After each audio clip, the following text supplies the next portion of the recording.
I'm really pleased to see so many people in such a nice room with such a great view here. I think it's the best room to be in at this time, especially also because of the view, not only then. I'm also pleased to be here to open this session on consensus. It's one of several blockchain sessions. And I have to say, when we organized Eurocrypt in 2004, I was part of that team. There was no blockchain yet, but it's great to see that so many more people here are coming to consensus session. We are going to have 3 talks in this session. And the first talk will be on perfect parallel broadcast in constant expectant rounds via statistical VSS, given by Anirudh Chandramouli. And please take the stage.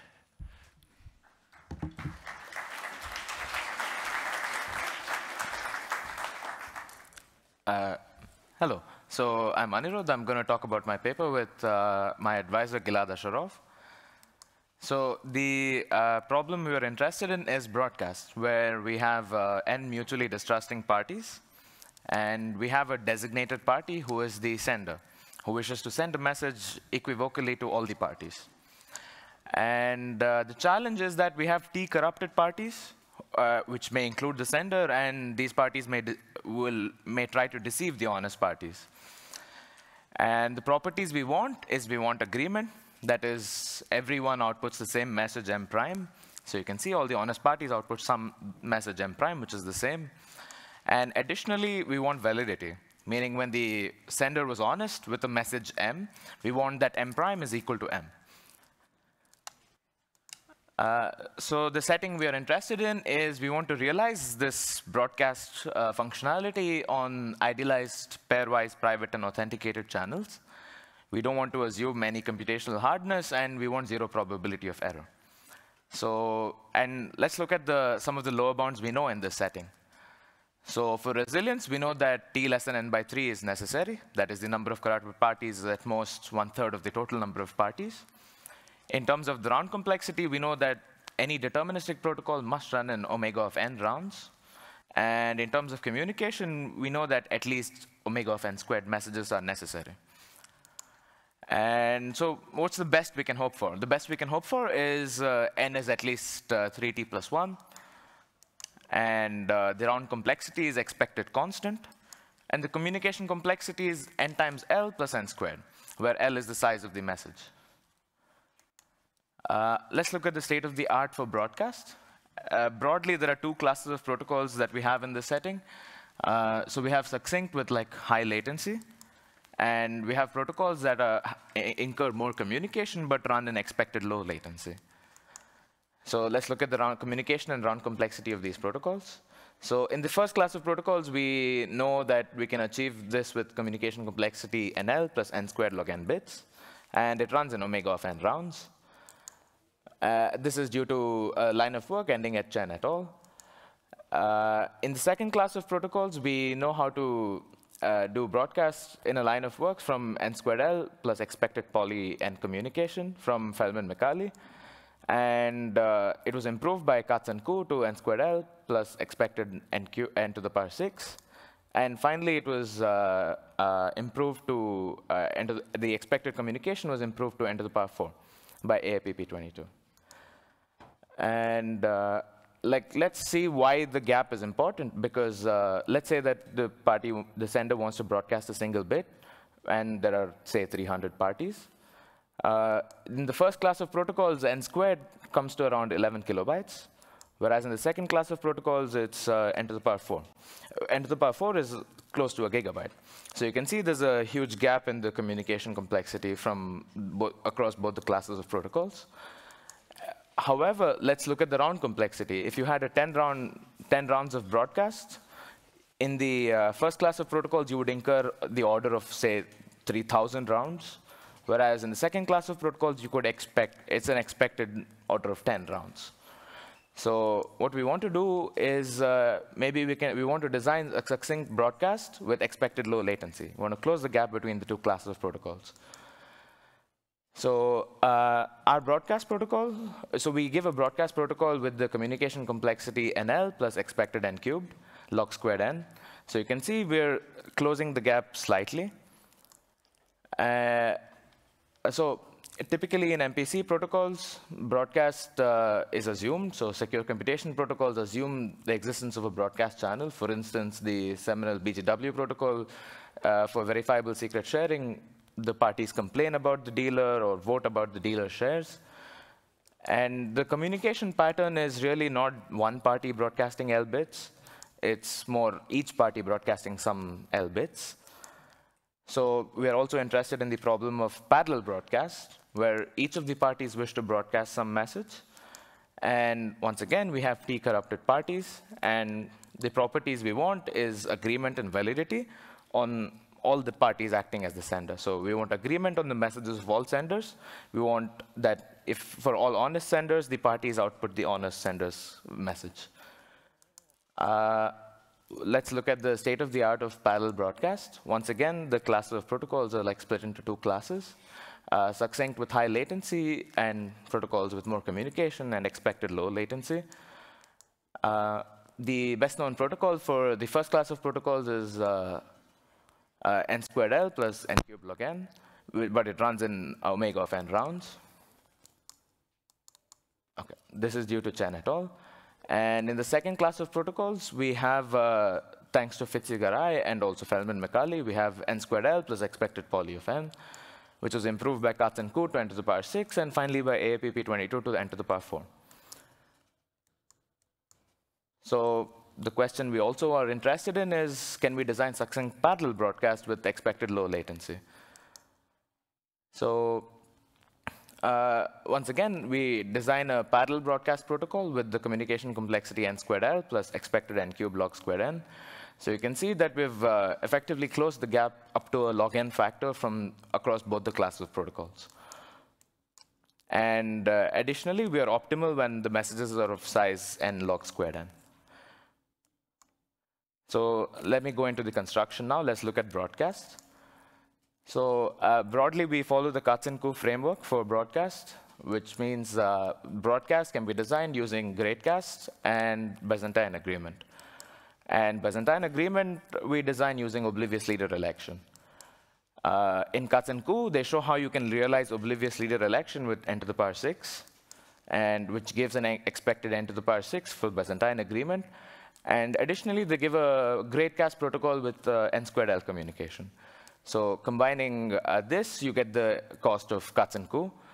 In the protocol by Abraham, Ashraf, Patel, and Patra, the improvement is that the oblivious leader election is improved to n to the power 4, which gives n to the power 4 for Byzantine agreement. And additionally, they improve the Greatcast to NL plus n cubed. So this gives the cost of, this gives the cost of AAPP22.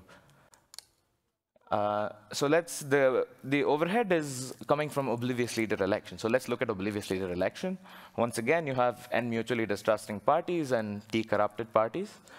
And what the parties wish to do is elect one party as a leader. And the property that is required is that the probability that everyone agrees on an honest leader is at least half. And this can be any constant, because after repetitions, we just want constant round complexity. So let's look at how leader election is realized. So a leader election is realized by sampling a random load for each of the parties. So in this case, I've denoted this by C1 to C6. And the leader is the party L, such that the load is the smallest. The issue with this mechanism is that the corrupted parties may bias this choice of the random load. So how do we generate the random loads obliviously, where the adversary cannot bias this? From the line of works, we know how to do this using commitments, where each of the parties generates a contribution for every other party. So here I've denoted this by C1 to I, and so on till C5 to I. And the contribution is generated by the parties committing to some randomness, and then at a later point, after all the commitments have been made, revealing it. And the random load for this party I that I've denoted is the sum of all the contributions.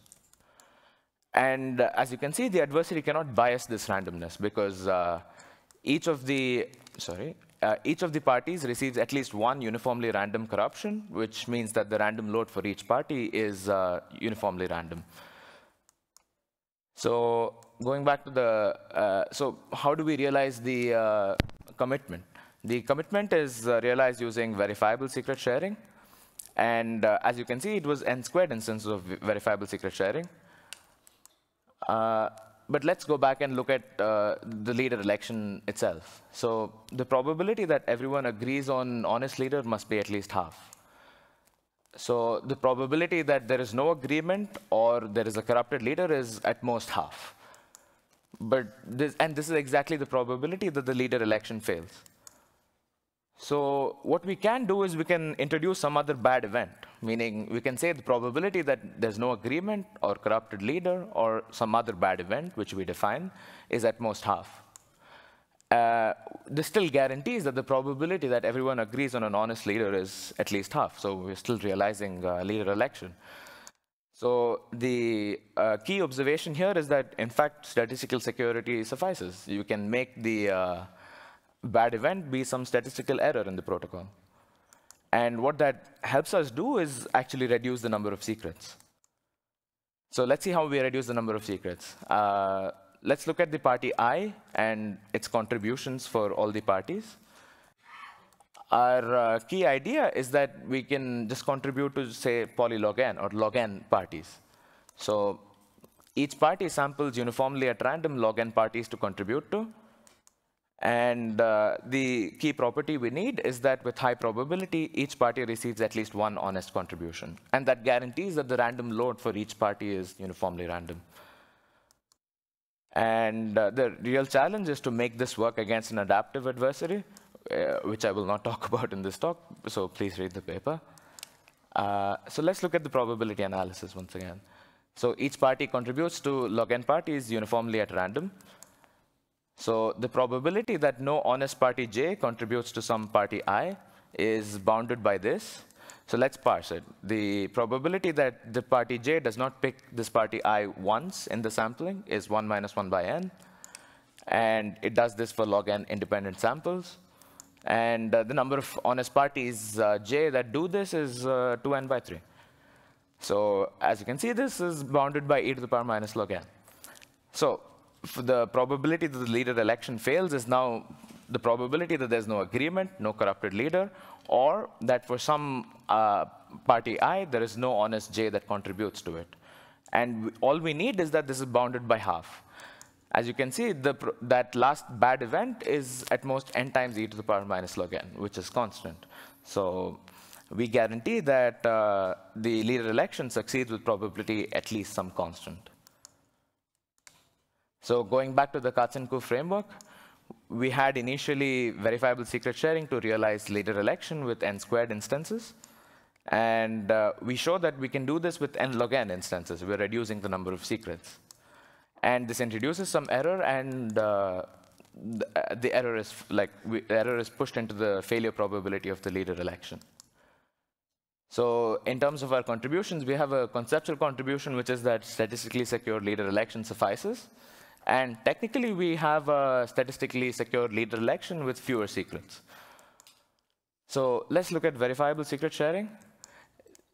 These are effectively the information theoretic variants of commitments, where you have a dealer who wishes to share some secret to the set of parties, and the parties wish to reconstruct the secret at a later point. And the properties we want is that when the dealer is honest, the secret is private and reconstruction succeeds on that secret. And when the dealer is corrupted, there is some secret that is defined during the sharing phase, and reconstruction succeeds on this secret. So intuitively, the first property is hiding plus correctness of the commitment, and the second property is binding. So let's go back to the Cachin framework and see how we can realize this. Let's consider the best perfectly secure VSS protocol, which is due to AAPP23. And for the sake of this talk, I'm just assuming an idealized broadcast for the verifiable secret sharing in terms of the communication complexity. So the communication complexity is mn plus n cubed for m secrets. So But the issue with this cost is that the cost for log n secrets per dealer is n cubed. So when we have n log n secrets, that already yields us n to the power 4 for leader election, expected n to the power 4, and nl plus n to the power 4 for broadcast. So we've not really improved anything. So what we really want is a VSS protocol that's small o of n cubed per secret for when we have small number of secrets, that is log n secrets. So we're not done yet. So why do we need perfect security, really? The probability, so we can instead consider this. We can introduce the failure probability of VSS into the bad event of the leader election. So the probability that there's no agreement or there's a corrupted leader or the VSS fails is at most half, and that suffices. So the probability that everyone agrees on an honest leader is still at least half. So the best perfectly secure VSS was mn plus n cubed. We designed a statistically secure VSS for m secrets with error, say, epsilon, with cost mn squared plus n squared log n by epsilon. So, and when we set epsilon as 1 by poly of n, we achieved the required success probability for the leader election. So going back to the, once again, the Cachin framework, we have our statistical VSS gives us an overhead of n squared log n for log n secrets. So that gives us n cubed log squared n for the leader election, n cubed log squared n for the Byzantine agreement, and finally, the cost of our broadcast. So we have effectively a leader, like our conceptual contribution is also a leader election, assuming a statistically secure VSS. And in terms of a technical contribution, we have an amortized statistically secure VSS for fewer secrets. So in conclusion, we have a perfect broadcast with the cost nl plus expected n cubed, perfect parallel broadcast with n squared l plus expected log, n cubed log squared n, and both of these protocols run in expected constant rounds. And our broadcast protocol is optimal for messages of size n squared log squared n, whereas our parallel broadcast is optimal for messages of size n log squared n. And conceptually, we also show that a statistically secure leader election gives us a perfectly secure broadcast in constant expected time. So thank you.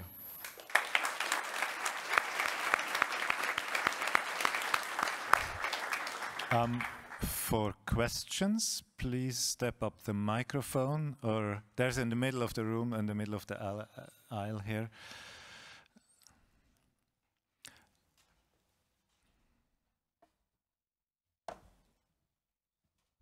I wouldn't know how this looks like, but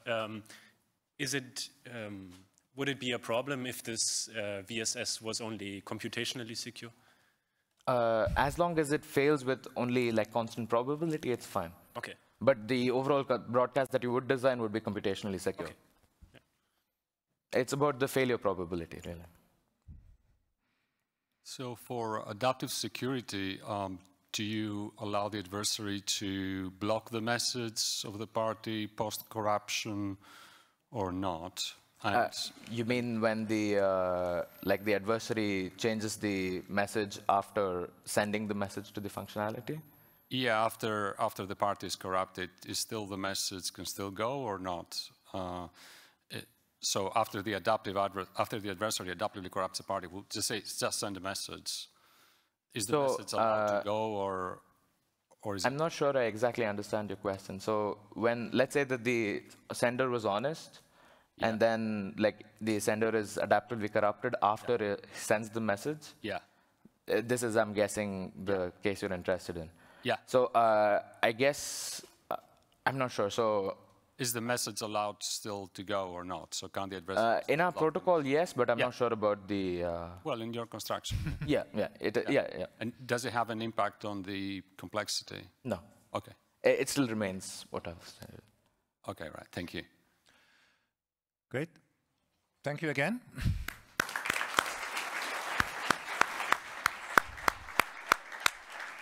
Meanwhile, while we're preparing, I'd like to ask the third speaker to go to the back also to get the microphone. And then we can now switch to the second talk in the session.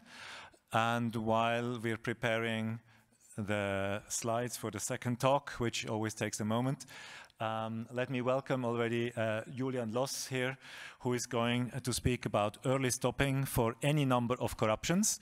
And this is joint work between Julian Loss and Jesper Booth Nielsen. Julian, please go ahead. Thank you. Thank you very much for the introduction. Okay, so actually, who has the control? Me? Oh, I'm sorry. There is one. Oh, There is one I see. there. Thank you.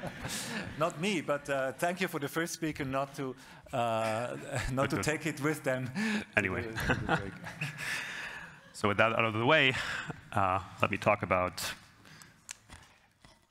the problem that we're interested in here, which is everybody's favorite consensus primitive, broadcast. So we just heard about this, actually, and in this problem, there are n parties, and we have a designated sender which holds a message M, and that it would like to send to all the receivers in a consistent manner. So you can picture this as the sender shouting its message through a megaphone, and all the receivers receiving it. We would like two properties, validity, which is that if the sender is honest and it inputs the message M, then all of the receivers should output this message. And second, even if the sender is dishonest, we would like all of the honest parties to still output a consistent message, which I've denoted here with M hat. Okay, and finally, of course, we would like all parties in the protocol implementing broadcast to terminate eventually. So there's a very famous work by Dolev and Strong, who give a protocol in the cryptographic setting using signatures. And what they show is that for any number of corruptions t less than n, there is a broadcast protocol that runs in t+1 rounds, where t, again, is an upper bound, known upper bound on the number of possible Byzantine corruptions. So even if in this picture, you have 3 out of 4 parties being corrupt, the protocol would still work correctly and implement broadcast. So what's a really interesting question is, what if we run this protocol in an execution where the number of actually corrupted parties is much below t? Okay? So let's call this number of actually corrupted parties in an execution f. Okay? So if f is much, much less than t, an interesting question is whether you can terminate this protocol early. And the answer is no. So you cannot terminate this protocol early. You would lose security. So that's the problem that we solved. Thank you. And so actually, so there's a lot of results on this problem. So we call it early stopping consensus. The first work in this area somehow is by Dolev, Strong, and Reischuk from Journal of ACM in 1990, which shows that any early stopping protocol runs in worst case complexity, round complexity f+2, or rather the minimum of f+2 and t+1, where again f is the actual number of corruptions in an execution and t is an upper bound. So then there was the first work that actually achieved the protocol with this complexity due to Berman, Garay, and Perry at WDAG in 1992, but the drawback of this protocol was that it used exponential information gathering, so its complexity was exponential. And then much more recently, in a breakthrough result, Abraham and Dolev, they showed a polynomial time complexity protocol, which also achieves this lower bound. In the computational setting, we're actually further away from achieving round optimality. So here, we're within a factor 2 of optimality. I actually just posted a paper this morning on ePrint where we get it down to 1 plus epsilon, but that was the state of the art when I made these slides. So that's for signatures and honest majority. And for the dishonest majority, we currently don't know any early stopping protocols. Okay? And so this is what we solve in this work. So we give the first protocol for any number of corruptions, hence the title, which runs in O of the minimum of f squared in t, which is a far cry from the lower bound, but it's the first step in this direction. Okay, so let me tell you now about why this problem is difficult. And to do that, let's start by looking at a problem that isn't difficult. And that problem is detecting if the sender behaves in a bad way. And what I mean in a bad way is equivocation. So the sender could send different messages, M and M hat, to different parties in the protocol to confuse them and make them output different things. But if the sender does this, then these parties, they can just run an additional round after the sender step where they exchange these messages that they've gotten from the sender. And if the sender signs these messages, then they actually end up with a proof of malicious signer behavior, which they then can forward to each other to prove to each other that the sender was acting dishonestly. Okay, so this problem is not very difficult to solve.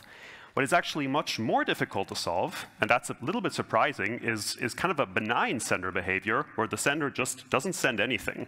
Okay, and if we look at this particular behavior in dishonest majority, and the question is, how can we prove that the sender didn't send me anything? In honest majority, this is pretty easy. So we can just all publicly accuse the sender, and if T+1 parties do this, then they all end up with a proof of malicious sender behavior, right? But the problem is that when t is greater than n/2, this is not an option. In particular, the dishonest parties could actually assemble such a proof of malicious sender behavior themselves, even if the sender is honest. But that doesn't work. But this is the main problem that we have to overcome, and I'm now going to talk about the main tool that we kind of develop in this work for solving exactly this issue. So the main tool that I'm going to be talking about here is called a polarizer, and it kind of acts as a certificate for the dishonest majority case, which is very, very surprising if you think about it, given what I just said. So the reason that we call it a polarizer is because it splits the parties into two sets, alive and corrupt, and the invariant that we want to satisfy is that if you have these two sets, then basically all parties in alive have to have accused all the parties in corrupt. Okay? And now, let's finish this example here. For example, if we have 4 parties on the right side and 1 party on the left, then if only 2 of those parties accuse this party here on the right, then it wouldn't be moved to corrupt yet. You really have to have all parties on the right having to accuse this party to move it over to corrupt. So there are some features of polarizers which make them very useful. One invariant is that honest parties in our protocol for constructing such a polarizer never accuse each other. And the key observation from this invariant is that either honest parties are all in the set alive, or they are all in the set corrupt for a polarizer that would have been made up by potentially a dishonest party. And the reason why this is true is suppose that there were a party in corrupt which is honest, and there were a party in alive which is honest, then this immediately implies that there is an honest party that accuses another honest party, and in our protocol this can never happen. Okay, and so this is a very, very useful feature of a polarizer, which makes it possible to update and forward polarizers, much like as we would like to do with certificates.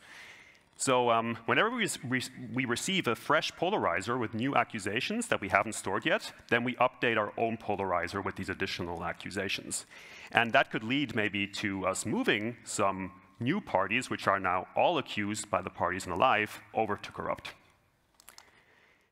Okay, so the rule that we do, or that we implement for updating our polarizers, is that a party P will only accept a polarizer and update its own polarizer accordingly if it itself is in the set alive. And this means that because all parties are always all in alive, or always are all in corrupt, honest parties can safely forward and update each other's polarizers without falsely detecting honest parties and moving them over to corrupt. So this is the way that we get a functional certificate that we can now use to prove certain outputs in our protocol. Okay, so now that I've talked about the features of a polarizer, let me actually tell you how to construct it in F+2 rounds. So I'm going to show you 2 examples.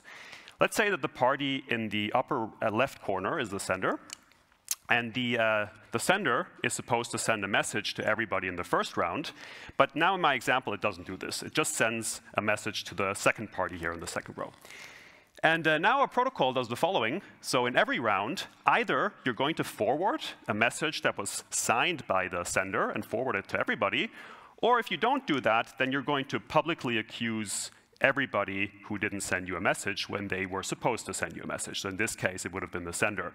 And you can see that the party in the bottom row should have also sent either the message or an accusation to everybody, but it didn't do this. So in the next round, the parties who got the message, they forwarded, and as you will see in the second example, if they wouldn't have gotten a message, they would actually now accuse the party in the bottom row because it acted dishonestly from their point of view.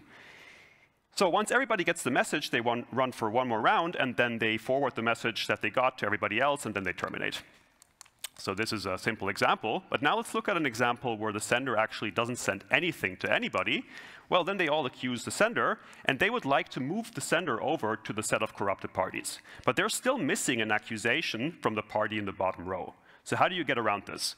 Well, because the party in the bottom row actually didn't accuse the sender when it would have been supposed to, everybody now accuses the sender, and at this point, you've satisfied all of the conditions to move over both of the parties to the set of corrupt parties in the last round of this protocol. Okay? So this is how you construct a polarizer in f+2 rounds. In our paper, we prove that this protocol always terminates in f+2 rounds and constructs a polarizer if there was no message output. Okay, so from this we can build our main tool, which is justified outputs and inputs.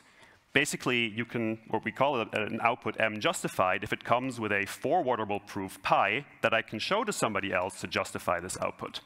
Polarizers justify an empty output, which is very useful because the output indeed might be empty if the sender is dishonest. So the idea is to recursively now combine these justified outputs from subprotocols to justify subsequent inputs and outputs. And of course, there's a caveat here, which is that this may lead to exponential blowup, and we have to make sure that that doesn't happen in our protocol. So our main building block that we can build from these justifications is called graded broadcast with justifiable output. So much like broadcast, which we ultimately want to build, in graded broadcast there's a sender holding a message M, but this whole primitive gives slightly weaker consistency guarantees. So we start with graded validity, which says that if the sender is honest and it holds input M, all receivers output that message with the highest possible grade, which is 2 and a proof. However, graded consistency says that even if the sender is dishonest and two parties output something with a grade 1, which indicates medium confidence, then it has to be the same message. But it is possible that somebody doesn't output the message and instead outputs an empty output with grade 0 and a polarizer. And the important thing is that because of our polarizer protocol, we can actually make this terminate in OFF rounds.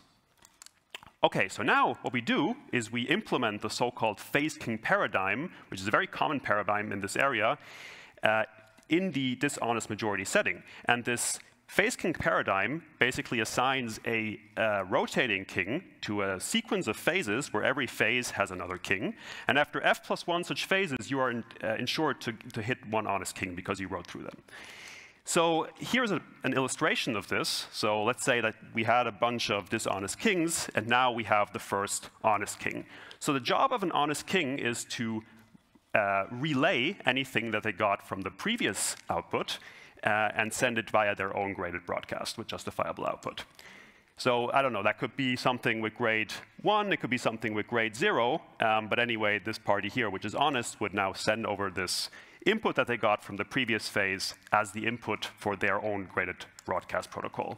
And the observation is that as soon as you have the first honest king, this graded broadcast module will output grade 2 with a proof that you can then forward so that everybody can see this proof and then terminate themselves. This is the main idea.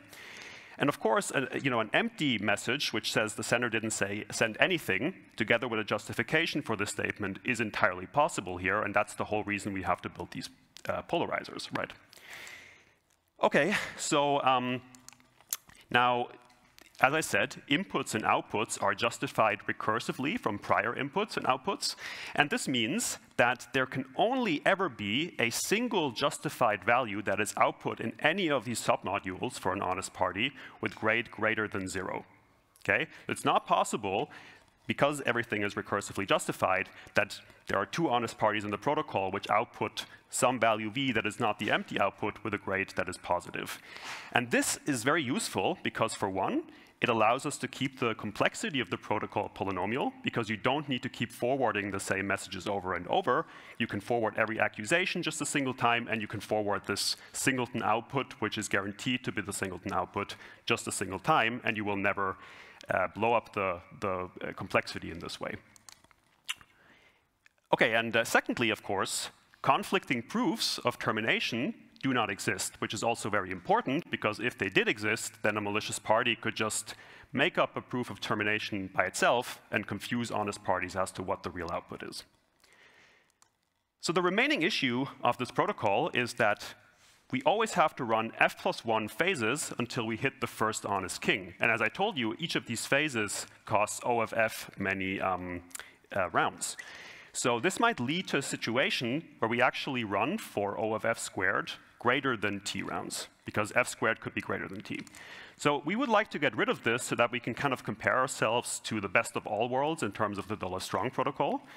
And for this, we build our final building block, which is called weak early stopping broadcast. And in weak early stopping broadcast, we are guaranteed to terminate in OFF rounds for an honest sender.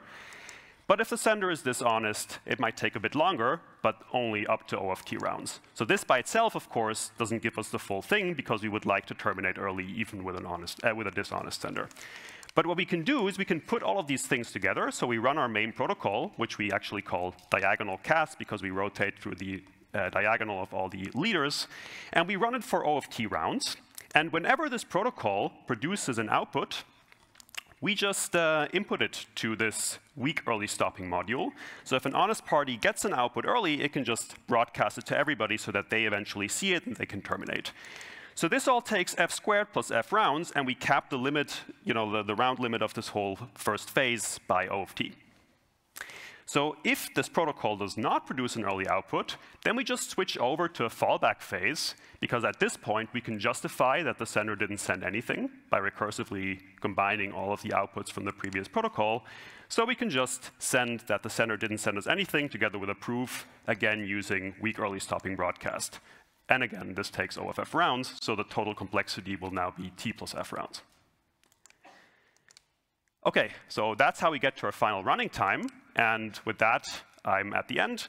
So here are some open questions. So the obvious open question is, of course, can we get to a little O of f squared round early stopping protocol? Any improvement here would be very welcome, but we don't know how to do it at the moment. Secondly, can heavy cryptography such as obfuscation, fully homomorphic encryption, or time lock puzzles help with this goal? Or can we use some exponential information gathering techniques for improving the complexity? Thank you. Thank you.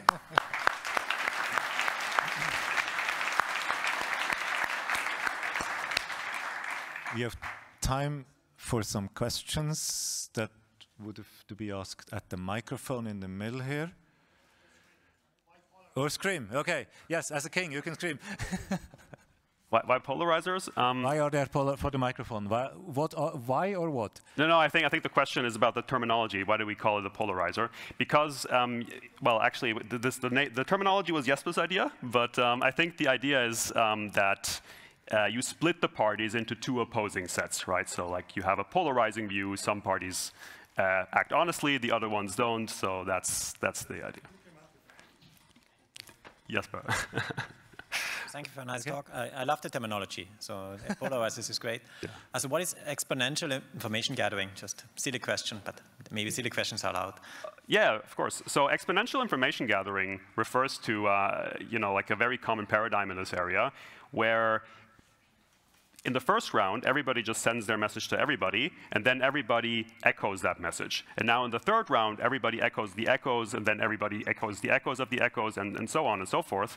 And then you get to this exponentially sized tree, and then you can apply some rules for determining what the output is. And there are actually some clever twists, like this Abraham-Dolev protocol that I mentioned, where you can cut down the tree early. So you don't need to go to full complexity. That's actually what they do. So, but we really don't have any idea how to do this for the dishonest majority case. Yeah.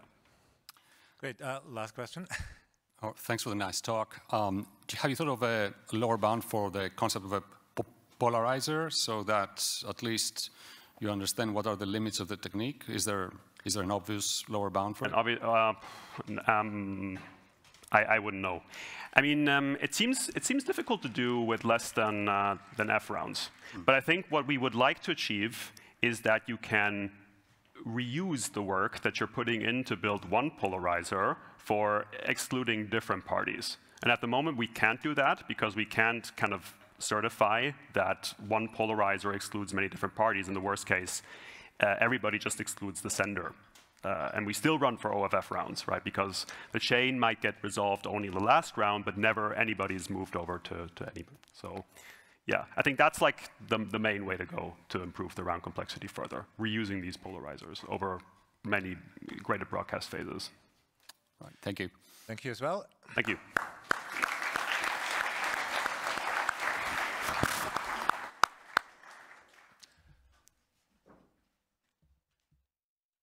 We now come to the third and final talk of this session, which is titled Closing the Efficiency Gap Between Synchronous and Network Agnostic Consensus. This is work authored by Giovanni De Ligios and Mose Mizraoui Erbes, both of ETH Zurich, and Mose is give the talk, please. This is based on my master's thesis supervised by Giovanni, so thanks to him. Okay, so we are doing consensus. I'm sure you know what that is. So we have n parties, and they have L-bit inputs, so multi-valued inputs in this paper.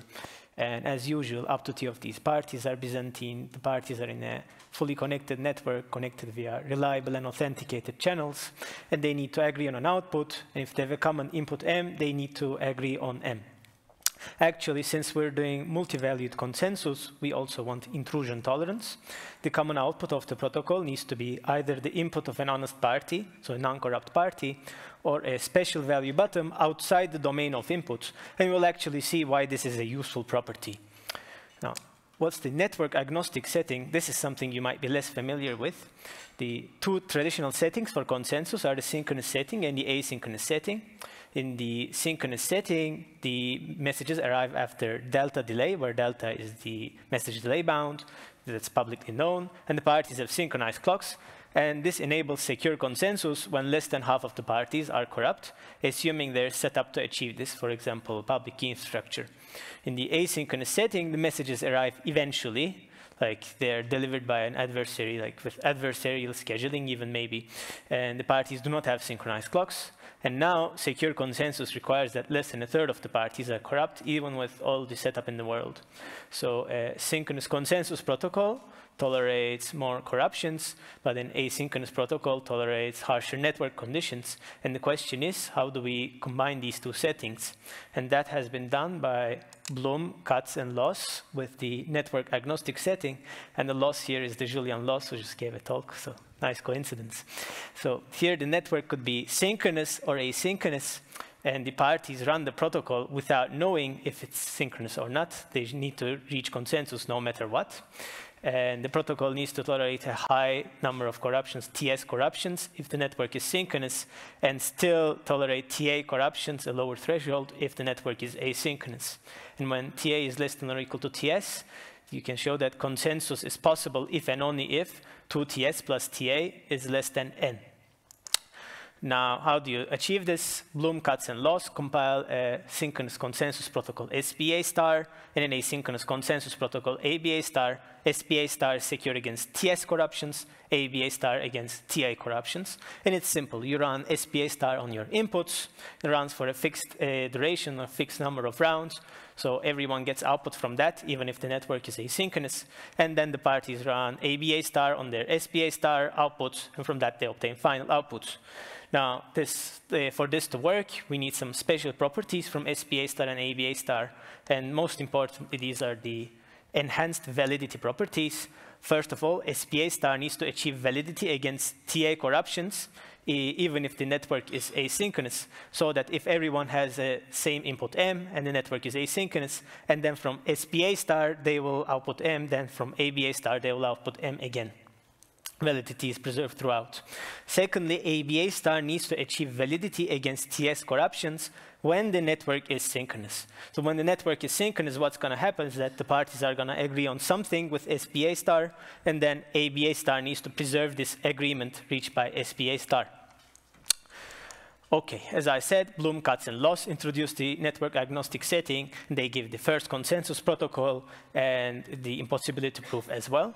When we look at their protocol, we see that their ABA star required unique threshold signatures, which is quite the setup assumption. They needed this for the common coin protocol for asynchronous consensus. And we also see that their protocol took like at least n rounds because they used an n round to left strong broadcast.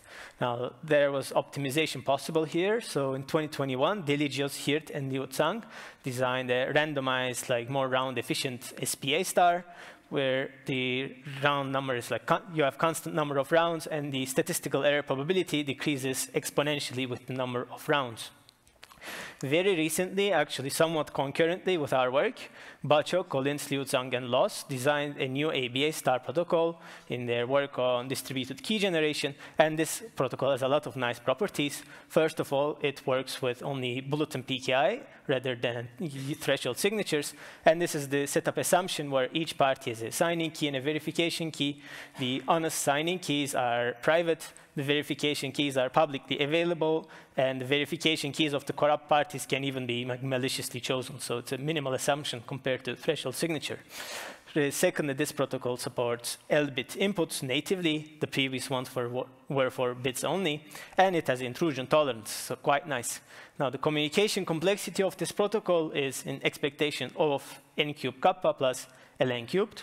Now, n cubed kappa is the best known for ABA in the bulletin PKI setup assumption, so we are not always able to improve upon that, though you can reduce that to n squared kappa with threshold signatures, and if you do that, it would be really nice to reduce that ln cubed to ln squared as well.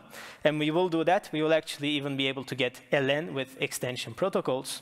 And we will also show that you can get n squared kappa with bulletin PKI when the network happens to be synchronous and you have a slight cap in resilience. More on that later. Now, what do we do differently? Well, in 2022, Guinea, Goyal, and Liu Zhang, they designed a synchronous consensus protocol where the error probability, depending on the rounds, decreases super exponentially with the number of rounds. This is actually only possible if the network is synchronous, and this is a round optimal protocol. And the question is, how do we get this property for SPA star and really our network agnostic protocol when the network happens to be synchronous? And what we could do is, like, as the previous authors usually did, like look at their paper, like maybe tweak the design a little bit, change the thresholds, rewrite the proofs, and we would get an SPA star. But instead, we opt for a fully generic approach where we take, like, we make a lot of like helper protocols, like weak consensus, graded consensus, and so on, and we use these to upgrade any SPA into SPA star, any ABA into ABA star, combine those, get network agnostic consensus, and we only need that SPA rounds for a fixed number of rounds. And the overhead here is like 13 or 16 rounds when the network is synchronous, so we preserve the round complexity of SPA up to a constant number of rounds. And this protocol that I mentioned only works with like near optimal resilience, so you need 2 TS less than or equal to 1 minus epsilon n for a constant, positive constant epsilon. So if in the future someone invents like an optimally resilient protocol, this construction will still work. So that's a benefit of being generic. Now, how do these enhancements work? As I said, it's with graded consensus, and asynchronous to graded consensus is how we upgrade ABA into ABA star. And this is like a traditional approach. Now, assume TA less than or equal to TS and 2 TS plus TA less than N as usual. We have bit string inputs, and the outputs are values and grades. The values can be the bit strings or the special value bottom. The grade is 0, 1, or 2. It's 2 graded consensus. And against TS corruptions, so no matter if the network is synchronous or not, we want intrusion tolerance. If no party has the input M, no party obtains the output value M. And we want 6-round TS validity with liveness. So against TS corruptions, if the parties run forever and they all have a common input M, they need to output the value M with the maximum grade 2. And they need to do this within 6 delta time if the network is synchronous. Remember, delta is the message delay. And this is not just for efficiency, this is actually required for security. And we have some properties that need to hold when the network is asynchronous. So these are consistency and liveness. Consistency says the grades of any 2 parties differ by at most 1. And if any party has a positive grade, the values are all equal. Liveness says that if the parties all acquire inputs for this protocol and all run this protocol forever, then they all output. Now, the communication required for this protocol is O of n squared messages and O of ln squared bits. Actually, the 2023 paper that I mentioned has a very similarly defined 2-graded consensus, defined slightly differently. It doesn't really matter. And there, the communication is cubic, but it's just not necessary for graded consensus. Now, I said that if the parties run forever, then they all output. The thing is, we do not want the parties to run forever. We want that once a party knows its output, then it can halt, like stop sending messages and terminate. And the question is, if ABA star doesn't have this property, how do we add it to it? And the old way was to use signatures. So once you had an output, you would sign it and then multicast it, so send it to everyone. Once you have TS+1 signatures, that's something we call the certificate on the same output, then you know an honest party has signed this, so you know it's the correct one. So once you have that certificate, you send the certificate to everyone, output the value and terminate. And everyone gets the certificate, everyone terminates. It's simple, you get termination against TS corruptions. But why do this when you can just not use signatures at all? Actually, the approach of Braha's Byzantine reliable broadcast, like termination logic, works in this setting as well, just with the threshold TS. You just send your output to everyone, and once you have a same output from TS+1 parties, you send it to everyone. Once you have it from n-TS parties, you are able to terminate. And standard reasoning shows that this works, except this works against TA corruptions, not TS corruptions. And we want termination against TS corruptions in case the network is synchronous. Fortunately, that turns out to be not an issue because we design ABA star so that if the network is synchronous, then everyone terminates by some time t. That everyone learns the output by some time t. And we say you cannot terminate before this time t, even if you're ready to terminate. And what happens if the network is synchronous is that you learn the output by this time t, and then everyone sends this output by the time t, and by the time t plus delta, everyone has the output from n-TS parties and is able to terminate. And this also means that if the network is asynchronous, then you do not need to, if the network is synchronous, then you don't need to run ABA at all. You just tell the parties, do not send ABA messages before the time t plus delta. And this works because ABA is only there for consistency if the network is asynchronous. Now, we are able to avoid this certificate multicasting in ABA star, but we unfortunately still have it in our synchronous consensus like SPA star, like the helper protocols. And actually, there are known, and this causes cubic communication, like n cube kappa, where kappa is the security parameter. And there are known techniques to reduce this complexity to n squared kappa in the synchronous setting. For example, to use threshold signatures to compress certificates to the single threshold signature, or to use expander graphs where you impose a sparse but well-connected graph on the parties, and instead of sending certificates to everyone, you just send certificates to your constant number of neighbors in this graph. And this reduces communication to n squared kappa, assuming 2TS is less than or equal to 1 minus epsilon n for a positive constant epsilon. And when we adapt these techniques to network agnostic consensus, which turns out to be possible, and when we use the synchronous consensus by Momose and Ren, who use these techniques, we achieve the following complexity results. With 2TS plus TA less than n, when with bulletin PKI is the complexity of ABA plus n cube kappa plus ln squared. If you have threshold signatures, then n cube kappa goes down to n squared kappa. And here it's nice that we have ln squared rather than ln cubed. And if you have 2TS less than or equal to 1 minus epsilon n, then even with bulletin PKI, you can get this complexity. And the complexity of ABA goes away if the network is asynchronous. And then you really get the quadratic complexity if the network is synchronous. Now, the complexity of ABA here is like in expectation n squared kappa with threshold signatures, with bulletin PKI and a one-time common random string for adaptive security, or without setup, but for only static security, it can be n cube kappa, and for adaptive security without setup, it can be n cube kappa log n. Actually, some of these are like recent results that we didn't know about when writing the paper, so that's the benefit of being generic again. Like one of these is was proven in May, I think, like this 1 month ago. But that's not the end of the story, because we can extend the protocols with extension protocols. And these are protocols for to extend multi-valued consensus protocols with some additional rounds to make them more efficient for long messages, to reduce that ln squared to ln. And we adapt some extension protocols from Nayak, Ren, Shivaidi, and Shang to the network agnostic setting by changing the design a little bit. And we design a new extension protocol as well, actually. But we do things slightly differently than them. Now, the difference is this. They need consensus on kappa bit inputs, for example, like Merkle tree root hashes. And then they do not assume intrusion tolerance in the base consensus protocol that they're extending. So the parties do not know if they have actually agreed on a real hash or if they have agreed on just some garbage bit string. So they need a second consensus instance just to decide this.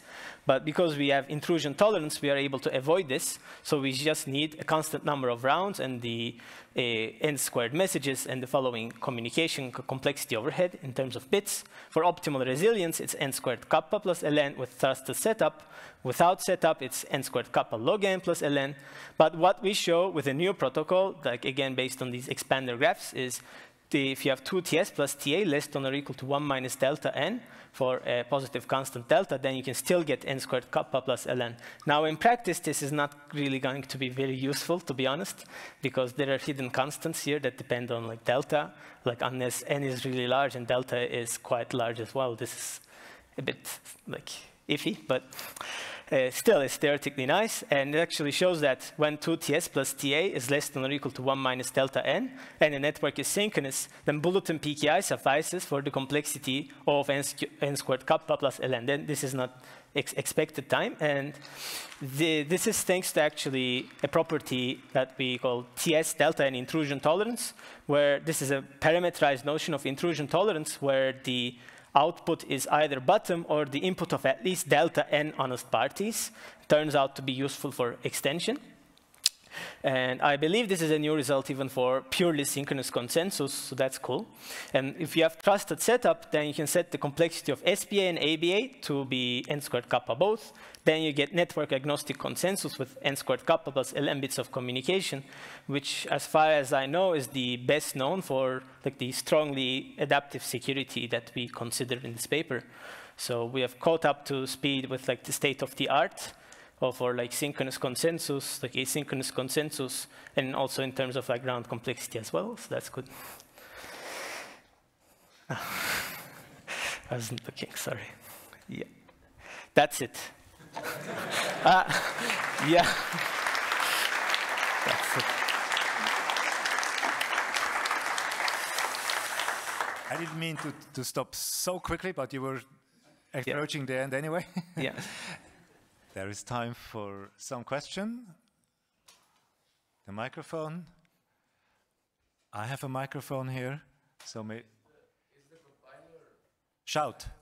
Is the compiler black box? Is the compiler black box? Yes, it is black box. It works with any SPA and any ABA. Now, there are some concerns when you do this like fully black box, which might be, for example, what if you have like a pathological like SPA construction where the communication complexity blows up if the network is asynchronous? But other than these kinds of concerns, it's black box, yes. One more question? So if you wanted to do that in practice, I mean, it's a nice model, but would you go for a non-black box kind of? There is this thing with the asynchronous consensus part, like ABA part, which is a bit bothersome, and it's this. Because in the asynchronous setting, you do not assume like clock synchronization. It could be that some party sends you an ABA message before you start running ABA, and you do not know if that maybe the network is asynchronous and that party is honest, so you can't just ignore this message. But now if the complexity of ABA is greater, then what are you supposed to do? Like people usually ignore the incoming complexity in like analysis of these protocols, but that can also matter. Like here, what you would do is you would either like assume that the clocks are all consistent, and in this case that's not a problem, or you could change the black box design a little bit, like add a few like ready messages where for like asynchronous consensus say, I am ready to receive messages from you now, and that's then there's a slightly intrusive change, and it doesn't work with every possible protocol. Like it doesn't work, for example, with like the atomic send model, for instance, but that would actually solve this problem. It's an approach that you could take. Thank you again, everyone.